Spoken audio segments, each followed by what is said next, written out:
ہمارے خطے میں کسی بھی شخص کو کوئی بھی شخص اس بات پر یقین نہیں کر سکتا کہ جو تل اویو ہے یعنی اسرائیل کی طرف سے کوئی بھی ایکشن امریکہ کی آشیرواد اور حمایت کے بغیر کیا جا سکتا ہے. پھر انہوں نے کہا کہ the US has already cited support for Israel as the reason for attack in Iran. CENTCOM confirms coordination with the Zionist regime کہ ہمارے پاس یہ تفصیلات موجود ہیں کہ CENTCOM اور اسرائیل کے درمیان مکمل کوارڈینیشن کے ساتھ یہ اٹیکس جو ہیں وہ اب کیے جا رہے ہیں. امریکہ کے اوپر اس تمام ایسکلیشن کی اگریشن کی جاریت کی رسپانسبلٹی عائد ہوتی ہے اور جو صدرن ایران میں اور لبنان میں اٹیکس ہو رہے ہیں اس پر بھی اس کی ذمہ داری بھی امریکہ پر عائد ہوتی ہے. اس وقت سینٹرل ایران میں، ویسٹرن ایران میں، صدرن ایران میں حملے جو ہیں ان کا سلسلہ جاری ہے اور جواب میں ایران کی طرف سے بھی ریٹیلیشن کی جا رہی ہے. اور ایران کے وزیر خارجہ سید عباس عراقچی اور قطری وزیر خارجہ کے درمیان اب سے تھوڑی دیر پہلے رابطہ ہوا ہے اور ایک ایرانین آفیشل کو کوٹ کرتے ہوئے فارس نیوز ایجنسی ہے وہ یہ کہہ رہی ہے کہ اگر اٹیکس جو ہیں حملے انرجی انفراسٹرکچر کے اوپر کیے جاتے ہیں، جاری رہتے ہیں، تو تمام کے تمام وہ آئل تنصیبات اور گیس فیسلٹیز جن کا تعلق اسرائیل کے ساتھ ہے یا امریکہ کے ساتھ ہے یا پھر ان کے اتحادیوں کے ساتھ ہے، جس میں ریجنل انرجی انسٹالیشنز بھی شامل ہیں، یعنی اس خطے میں وہ خلیجی ممالک کی طرف اشارہ کر رہے ہیں، will be targeted by Iranian armed forces کے ایرانی مسلح افواج کی طرف سے ان کو ٹارگٹ کیا جائے گا. Oil companies and energy sector assets in the region with American اور Israeli ownership are considered legitimate targets by Iran. ساتھ ہی جو امریکہ ہے اس کے اوپر مکمل طور پر ذمہ داری عائد کر دی ہے. پھر اب ہم آتے ہیں تہران ٹائمز جو ہے اس نے یہ کنفرم کیا ہے کہ یمن جو ہے اس کی طرف سے، اور یہ اب انٹرنیشنل میڈیا میں ان کے ویڈیو بیانات جو ہیں وہ بھی سامنے آ چکے ہیں. انصار اللہ کے جو ترجمان ہیں انہوں نے یہ کنفرم کر دیا ہے کہ باب المندب کو اسرائیل اور اسرائیل سے لنکڈ تمام تر میری ٹائم ٹریفک کے لیے بند کر دیا گیا ہے. اب اسرائیل اور اس کے اتحادیوں سے مراد امریکہ بھی ہے اور دیگر اور ممالک بھی ہیں، یا پھر صرف جو اسرائیلی لنکڈ یا زائنسٹ لنکڈ شپس ہیں ان کو بند کیا گیا ہے. یہ اگلے چند گھنٹوں میں انفولڈ ہو کر سٹوری ہمارے سامنے آ جائے گی. لیکن اگر ایفیکٹولی جس طریقے سے آبنائے خرمز بند ہے، اگر باب المندب بند ہو جاتی ہے تو میں آپ کو یہ بتا سکتا ہوں کہ یہ معاملہ پھر اب کسی سٹیل میٹ میں نہیں رہے گا. یا تو تمام جو امریکہ اور اس کے اتحادی ہیں ان کو گھٹنوں پر آنا پڑے گا، یا پھر وہ بزور طاقت اس کو کھلوانے کے لیے ہر حد تک جائیں گے، جس بنیاد پر میں یہ کہہ رہا ہوں کہ اب ایک فل بلون وار جو ہے اس کی طرف معاملہ کسی بھی وقت جانے کا امکان پیدا ہو گیا ہے. ساتھ ہی جو تسنیم نیوز ایجنسی ہے اس نے بھی اس کو رپورٹ کیا انصار اللہ کے حوالے سے کہ انہوں نے وارننگ جو ہے وہ صرف اسرائیل کے لیے جاری نہیں کی، بلکہ امریکہ کے لیے جو وارننگ جاری کی گئی ہے اس میں یہ کہا گیا ہے کہ تمہارے کوئی بھی مفاد ہو، کوئی بھی اڈا ہو اس ریجن میں، اب وہ محفوظ نہیں رہے گا. محمد الفرخ جو ممبر ہیں انصار اللہ کے پولیٹیکل بیورو کے، انہوں نے یہ کہا ہے کہ امریکی حکومت کو بہت اچھے سے معلوم ہے کہ اس کو کس قسم کے نتائج کا سامنا کرنا پڑ سکتا ہے کہ اگر وہ ایران کے ساتھ اپنے یہ صورتحال جو ہے وہ اسی طریقے سے جاری رکھتا ہے. پھر ہم یہ دیکھ رہے ہیں کہ الجزیرہ میسو جو ہے وہ اٹیک اور بلاسٹ رپورٹ کر رہا ہے تہران میں. الجزیرہ نے بریکنگ نیوز کے طور پر اس کو اب سے تھوڑی دیر پہلے کیری کیا ہے کہ میسو blast in Tehran shakes the foreign ministry building in ایرانز capital, کہ ایران کے جو دارالحکومت ہے تہران، وہاں پر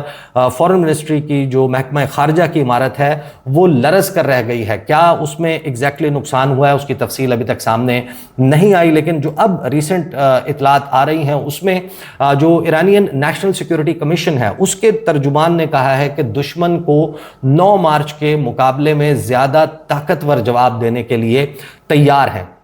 ایران کی national security and foreign policy commission کے ترجمان جو ابراہیم رضائی ہیں انہوں نے کہا ہے کہ ہمیں کسی بھی قسم کی مس کیلکولیشن کا شکار نہیں ہونا چاہیے. امن و استحکام کا راستہ داخلی محاذ کی مضبوطی اور جد و جہد سے ہو کر گزرتا ہے. ابراہیم رضائی نے کہا کہ آپ دشمن کو فیصلہ کن جواب دینے کے لیے خود کو تیار نہیں کرتے تو جنگ آپ کے دروازے پر دستک دے گی. جنگ بندی کے بعد ایرانی افواج نے اپنی صلاحیتوں میں اضافہ کیا ہے، نقصانات کا ازالہ کر لیا ہے. انہوں نے کہا کہ ہم 9 مارچ کے مقابلے میں کہیں زیادہ طاقتور جواب دینے کے لیے تیار ہیں. اس وقت تک خاموش نہیں رہیں گے جب تک دشمن ندامت محسوس نہ کرے، اور اس وقت تک خاموش نہیں رہیں گے جب تک دشمن اپنی سوچ اور حکمت عملی میں تبدیلی نہ لے آئے۔ ساتھ ہی ایران نے یہ بیان جاری کیا ہے کہ جو اسرائیل ہے اس کی جانب سے تیل کی صنعتوں کو غیر فوجی اہداف کو نشانہ بنا کر ایک خطرناک کھیل شروع کیا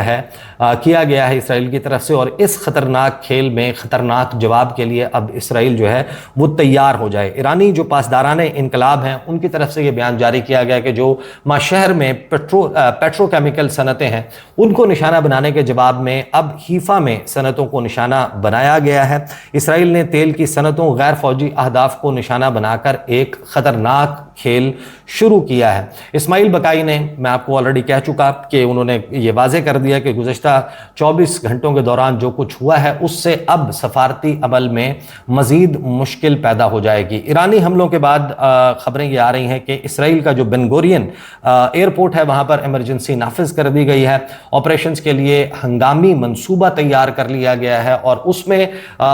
کیا یہ گیا ہے کہ جو ایک میٹنگ ہوئی ہے اسرائیلی وزارت ٹرانسپورٹ، ایئرپورٹ اتھارٹی اور ہوم فرنٹ کمانڈ کا ہنگامی اجلاس ہوا، اس میں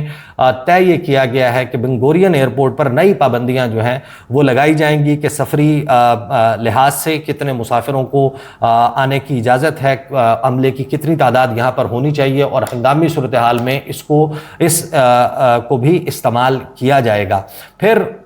ایرانی میزائل جو ہیں ان کی تفصیلات یہ آ رہی ہیں کہ جو اسرائیل کی مختلف بستیاں ہیں اس میں عمارتوں کو نقصان پہنچا، اور اسرائیلی افواج کے بھرتی سینٹر جو ان کا ریکروٹمنٹ سینٹر ہے اس کے قریب بھی میزائل آ کر گرے ہیں۔ اب ایگزیکٹلی انہوں نے ٹارگٹ مس کیا ہے یا پھر ان کو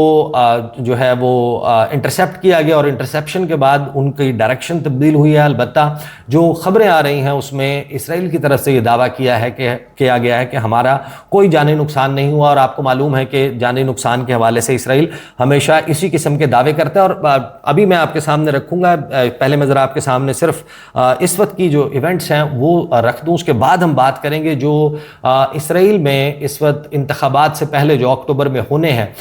بنجمن نیتن یاہو کس صورتحال کا شکار ہیں۔ بی بی سی نے اس کے حوالے سے اپنا انالیسس جو لکھا ہے، that is very important to understand کہ ابھی یہ کانفلکٹ کس طریقے سے شیپ اپ ہو سکتی ہے۔ پھر جو یمنی حوثی ہیں انہوں نے اسرائیلی میری ٹائم نیویگیشن پر مکمل پابندی عائد کرنے کا اعلان کر دیا ہے۔ جو اسرائیل کی نیفٹم ایئر بیس ہے اور تلنوف اس پر حملے کیے گئے ہیں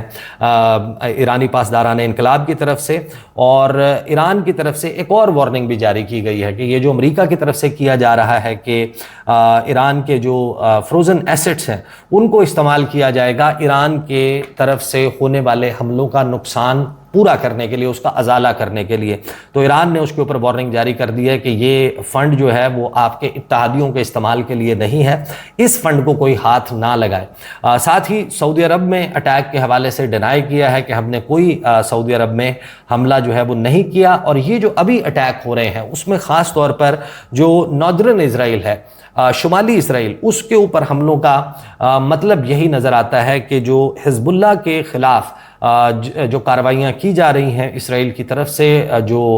ریسنٹ ہم اٹیکس دیکھ رہے ہیں، اور وہ ایک نئی آکوپیشن جو ہے اس کو ایکسٹینڈ کرنا چاہتا ہے لگ بھگ 7 کلومیٹرز انٹو لبنان، ایک بفر زون کریٹ کرنے کے لیے کہ ہمیں سیف گارڈ کیا جا سکے لبنان کی جانب سے حزب اللہ کے حملوں سے۔ اس کے خلاف اب یہ ریٹیلیشن کا آغاز ایران کی طرف سے کر دیا گیا ہے۔ اب بی بی سی اس کے حوالے سے لکھ رہا ہے کہ نیتن یاہو کو اسرائیل میں بڑھتے ہوئے دباؤ کا سامنا ہے۔ بی بی سی لکھتا ہے کہ موجودہ ایرانی حکومت کو اسرائیلی وزیر اعظم نیتن یاہو بڑا خطرہ قرار دیتے ہیں، اور یہ واضح ہے کہ ایران کے خلاف امریکہ اور اسرائیل کی حالیہ جنگ نے اس حکومت کو کمزور ضرور کیا ہے، مگر یہ تاحال اس کے خاتمے کا باعث نہیں بن سکی۔ حقیقت یہ ہے کہ موجودہ ایرانی قیادت پہلے سے زیادہ خود اعتماد اور شاید مزید جارحانہ نظر آتی ہے۔ ایسے اشارے موجود ہیں جو ظاہر کرتے ہیں کہ نیتن یاہو امریکہ اور اسرائیل کے درمیان ممکنہ معاہدے کے حوالے سے فکر مند ہیں، اور اس ممکنہ معاہدے کو وہ اسرائیل کے لیے نقصان دہ سمجھتے ہیں۔ بہت سے مبصرین کا خیال ہے کہ نیتن یاہو ایسی صورتحال پیدا کرنے کی کوشش کر رہے ہیں جس سے جنگ دوبارہ شروع ہو جائے۔ نیتن یاہو کو اندرون ملک بڑھتے ہوئے دباؤ کا بھی سامنا ہے۔ حزب اللہ کے مسلسل حملوں پر بے اطمینانی کے باوجود لبنان میں جنگ جاری رکھنے کی حمایت موجود ہے، تاہم یہ واضح نہیں کہ اسرائیلی حملے اس گروہ کو مزید کمزور کرنے کے لیے اور کیا حاصل کر سکتے ہیں، خصوصاً جب صدر ٹرمپ نے تنازع کو کم کرنے کی کوششوں میں اسرائیلی کارروائیوں کو محدود کر رکھا ہے۔ اسرائیل میں اکتوبر سے پہلے انتخابات ہونے ہیں، اور اگر یہ صورتحال ایسے ہی جاری رہتی ہے تو وزیر اعظم نیتن یاہو اپنی حکومت سے ہاتھ دھو سکتے ہیں۔ معاملہ صرف اس حکومت سے ہاتھ دھونے کا نہیں ہے، بلکہ اگر ایسی صورتحال پیدا ہوتی ہے، ایران اور امریکہ کے درمیان معاہدہ ہو جاتا ہے اور ایران میں موجودہ حکومت قائم رہتی ہے، موجودہ رجیم برقرار رہتی ہے اور وہ ڈسمینٹل نہیں کر پاتے، اسرائیل اپنے آبجیکٹیوز اچیو نہیں کر پاتا، تو پھر ایک تو نیتن یاہو کا الیکشن ہارنا یقینی ہے، اور یہ سب کو معلوم ہے کہ نیتن یاہو جو کچھ کر چکا ہے اور وہاں پر اس کے خلاف جو کرپشن سمیت مختلف الزامات پر تحقیقات اور مقدمات جاری ہیں۔ ابھی کچھ دن پہلے یہ رپورٹ آئی تھی کہ یہ تانا بھی دیا تھا ڈونلڈ ٹرمپ نے، جس وقت گالیوں سے بھرپور ایک ٹیلی فون کال کی تھی جس میں ایف ورڈ بار بار استعمال کیا گیا، you are even crazy, you are even stupid, اس قسم کی باتیں کی گئی۔ ساتھ ہی اس کو یہ بھی بتایا گیا کہ یہ میری وجہ سے، صرف میں ہوں جس کی وجہ سے تم جیل میں موجود نہیں ہو۔ تو نیتن یاہو کو جیل نظر آ رہی ہے۔ نیتن یاہو جو ہے اس کو اوائڈ کرنے کے لیے آخری حد تک جانے کے لیے تیار ہوتا ہے۔ لیکن سب سے اہم سوال یہ ہے کہ ایک طرف جب پاسداران انقلاب یہ دعویٰ کر رہے ہیں کہ ہم نے اپنی فوجی برتری ثابت کر دی ہے اور یہ ساری سچویشن انفولڈ ہو رہی ہے، کیا امریکہ جو ہے وہ اس جنگ میں براہ راست کودے گا یا نہیں کودے گا؟ دوسری طرف ہم یہ دیکھ رہے ہیں کویت ہے، بحرین ہے، متحدہ عرب امارات ہے اور قطر ہے۔ یہ ممالک ہیں جہاں پر اس وقت مکمل سناٹا ہے۔ اس کو ریڈ کیا جا رہا ہے کہ کب اس قسم کا جس طریقے سے میں نے آپ کو بتایا کہ فارس نیوز ایجنسی کو ایرانین آفیشلز نے جو انٹرویو دیے ہیں، انہوں نے یہ وارننگ بڑی واضح طور پر جاری کی ہے کہ ریجن میں موجود جو آئل انفراسٹرکچر ہے، انرجی انفراسٹرکچر ہے، اس کو ٹارگٹ کیا جائے گا۔ تو does that include these countries? ان ممالک کے لیے یہ سوال بہت اہم ہے، کیونکہ امریکہ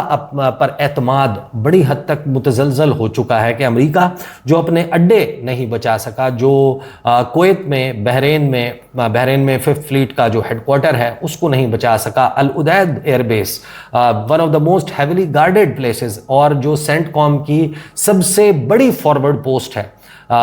امریکہ کے باہر جو سب سے زیادہ پریزنس ہے سینٹ کام کی بیس، وہ العدید ایئر بیس قطر میں ہے۔ اگر آپ اس کو سیف گارڈ نہیں کر سکے، آپ کے ریڈار وہاں پر اڑا دیے جاتے ہیں، آپ کے جہازوں کو وہاں پر اٹیک کیا جاتا ہے، پھر بورنگ ایئر بیس، علی السالم بیس، پھر الزفرہ بیس یو اے کی اور باقی کویت کی بیسز، ان کے اوپر اٹیک ہوتے ہیں۔ اگر امریکہ اپنے پر ہونے والے حملوں کو نہیں روک پا رہا تو پھر ہماری حفاظت کیسے کرے گا، اور ہمارے جو سافٹ ٹارگٹس ہیں خاص طور پر ان کو کس طریقے سے بچایا جائے گا؟ یہ اس وقت ایک خوف کا نیا دروازہ ہے جو اس پورے ریجن میں کھل چکا ہے۔ اس وقت جو تازہ ترین خبریں آ رہی ہیں، ان خبروں کو دیکھ کر لگتا یہی ہے کہ وہ جو سیز فائر ہوا تھا وہ سیز فائر شاید زیادہ وقت تک برقرار نہ رہ سکے انٹل اینڈ انلیس امریکہ جو ہے وہ اسرائیل کو مجبور کرے اور دوسری طرف پاکستان کے ذریعے ایران کو اپروچ کیا جائے۔ اس تمام ڈیولپنگ سٹوری کے اوپر گفتگو کا سلسلہ تو جاری رہے گا، لیکن اگلی ویڈیو میں ہم اسپیسیفکلی بات کریں گے کہ کیوں اب بڑے واضح اشارے ہیں کہ یہ ایک فیصلہ کن مرحلہ ہے جس کا آغاز ہو چکا ہے، کیونکہ یہ جو کچھ اب آپ ہوتا ہوا دیکھ رہے ہیں، ایران نے گزشتہ 47 سالوں میں جو کام اب کیا ہے، یہ اپنی تاریخ میں، انقلاب اسلامی کے بعد کی تاریخ میں پہلی مرتبہ کیا ہے۔ یہ کیا معاملہ، اس پر بات کریں گے اگلی ویڈیو میں۔ اب تک کے لیے اتنا ہی، اجازت دیجیے، اللہ حافظ۔